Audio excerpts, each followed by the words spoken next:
Bonjour tout le monde, j'espère que vous allez bien, j'espère que vous vous portez dans de bonnes conditions. Aujourd'hui, nous allons voir un nouveau type de texte.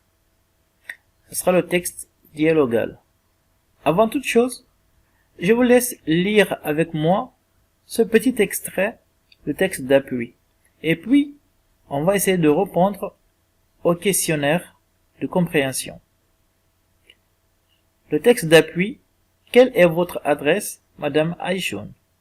J'habite 20 rue des Pénitents Blancs. Quel est votre code postal? 16 000 à Angoulême. Alors, essayez de répondre à ces 5 questions de compréhension, puis vous allez suivre l'explication pour comprendre comment est formé un texte dialogal. D'abord, nous allons commencer par la définition. Qu'est-ce que c'est qu'un texte dialogal? Les textes qui transmettent des interactions verbales. C'est-à-dire, on est en présence de deux personnages qui s'échangent des discussions.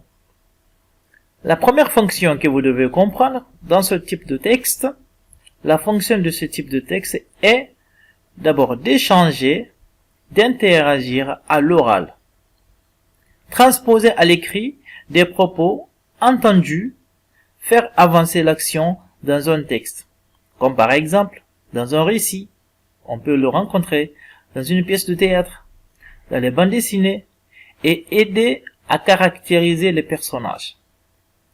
Comme genre, c'est-à-dire les genres littéraires qui peuvent introduire le texte dialogal, par exemple, les interactions orales quotidiennes, comme entre vous et le maître de classe, des échanges de questions et des réponses, toujours dans le cadre de la classe, par exemple, pièces de théâtre, bande dessinée, donc des improvisations, dramatisations, des interviews, à la télévision par exemple, entretiens, alors dans les films, conversations, sur le vif ou téléphonique, alors sur les réseaux sociaux en général, tout ceci nous permet de faire ce qu'on appelle le dialogue.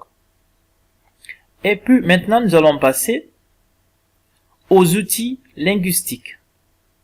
C'est-à-dire, on va voir les temps verbaux, les marqueurs de relation et les vocabulaires qui sont utilisés.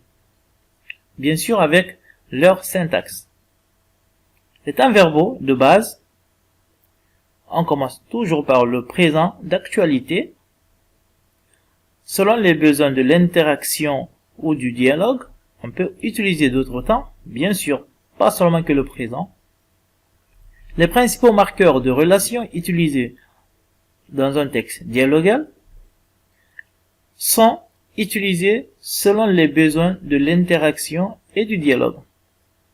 Souvent, comme dans notre texte qui illustre, vous avez les tirets au début de chaque phrase. Cela montre que vous êtes dans une situation de dialogue entre des personnes. Par suite, le vocabulaire et la syntaxe, utilisation du registre de langue courant ou familier, présence du vernaculaire. Aussi, on a l'emploi des formules de politesse et d'adresse, présence de mots fatiques, exemple, tu me suis, tu vois, tu m'écoutes. C'est juste pour attirer l'attention de votre interlocuteur. Présence d'interjection, comme par exemple, bon, oui, etc. Voilà comment se constitue un texte dialogal. Pour finir ou clore notre type de texte dialogal, il faut pas oublier qu'on doit parler des caractéristiques. Comment peut-on reconnaître ce type de texte par exemple? Lorsque on vous donne un texte ou un extrait, alors savoir la différence entre un autre type de texte et le type dialogal. Le type de texte comprend des changements d'interlocuteur et la prise de parole. On peut changer les personnes lors d'un dialogue, comme le cas d'une pièce de théâtre par exemple. L'utilisation du non-verbal et de la prosodie. Des pauses, des répétitions, des hésitations, des interjections, et même l'utilisation du discours direct. Plus loin, la présence des guillemets dans certaines œuvres, vous allez trouver des guillemets, soit vous allez trouver des tirets, 2 points, comme dans les discours par exemple. Alors, lors des discours, on a la présence de 2 points et des guillemets. Dans un texte ou des œuvres littéraires, vous pouvez rencontrer que le tiret simple, comme notre exemple.